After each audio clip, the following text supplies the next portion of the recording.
I think we should, but then I also think you have to give them the respect, because in the tournament in 2017 they got to the semi-final, and that's not an easy feat to do. And sometimes teams like this can kind of go underneath the radar, similar to Iceland in the men's game.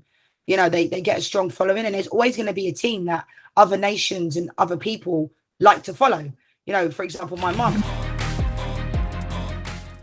You mentioned those players that are Arsenal and that kind of thing, about experience at Arsenal as well, which is one of the biggest clubs in women's football in the world. But what I will say is that it's difficult because there's only two or three of them. That's not to say the rest of them are not, good.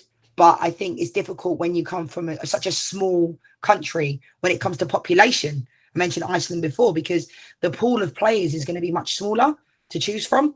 And the quality just isn't, Austria are not really known as being big powerhouses in the women's game.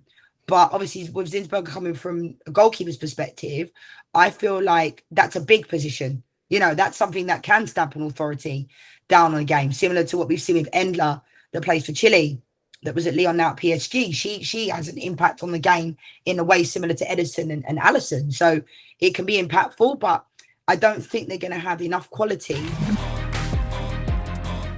I don't think it's going to be a complete, 3 or 4-0. I think it's going to be a close game. I think it's going to be 2-1 to England. I think we saw that in 2005 when England hosted the tournament before. Karen Carney scored a last-minute goal against Finland to make us win 3-2. And I think these types of games are not going to be foregone conclusions that it's going to be 3 or 4-0. So I'm going 2-1 England.